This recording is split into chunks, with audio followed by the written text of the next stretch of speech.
What brings you to PT today? So I'm an athlete, specifically a baseball player. So Okay.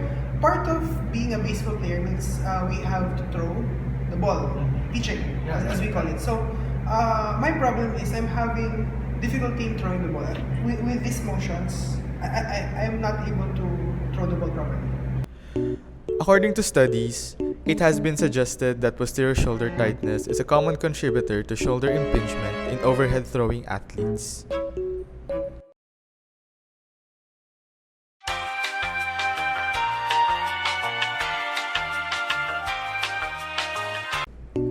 Here are some of the things to look out for when inspecting and palpating patients. Facial expression. If there is obvious pain or discomfort. Obvious deformities or asymmetry. Deformities may take the form of restricted ROM, misalignment, alteration in the shape of a bone, or alteration in the relationship of two articulating structures. Normal soft tissue contours. Skin color and texture. If the appearance of the skin differ in the area of pain or symptoms compared with other areas of the body.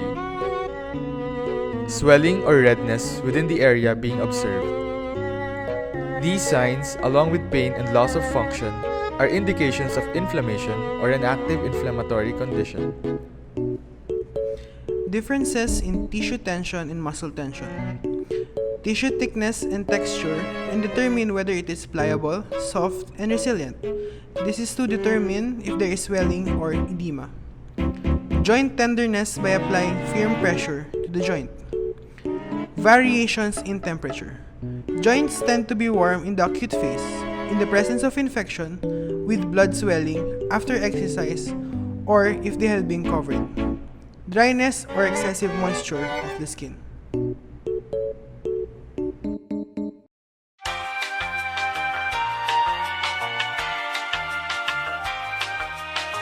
So sir, I will first be applying hot packs on your shoulder to increase blood circulation and decrease muscle tension before we start our mobilization.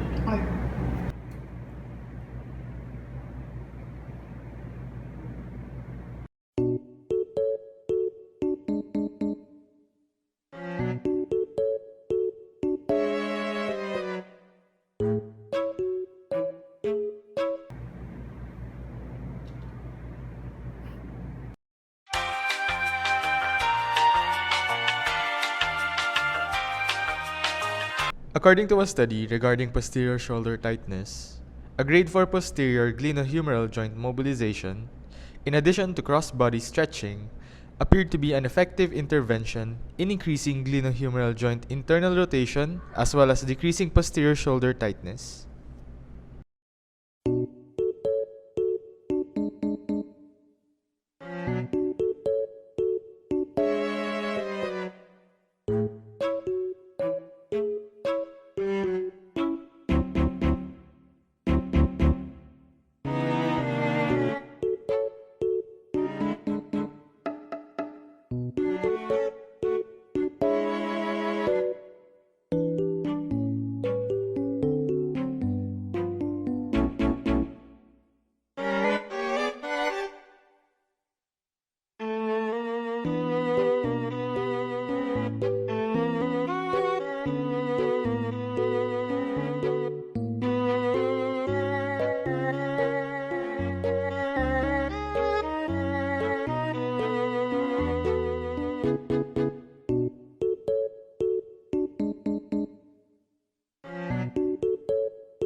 According to the study, results were assessed and measured using mainly a goniometer. However, other tests and measures were also used, such as an inclinometer, a visual analog pain scale, and a simple shoulder test.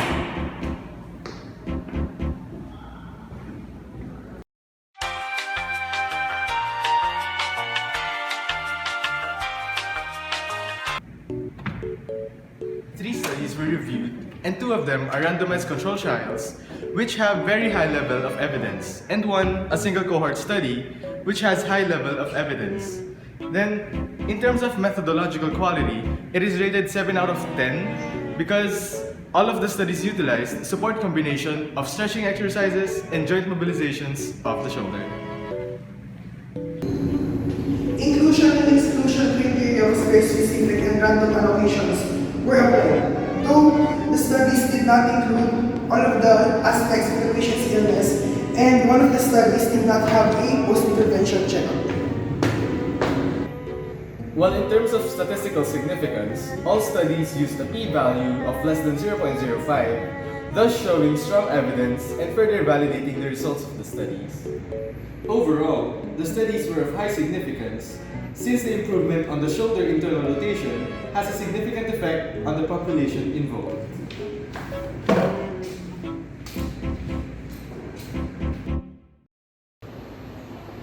As PTs, it is our role to provide treatment that is backed up by the latest evidences in order to provide the highest quality of care to our patients. Because here in CRS, we promote holistic approaches to treatment to achieve quality of life. this is CRS. This is physical therapy. Therapy.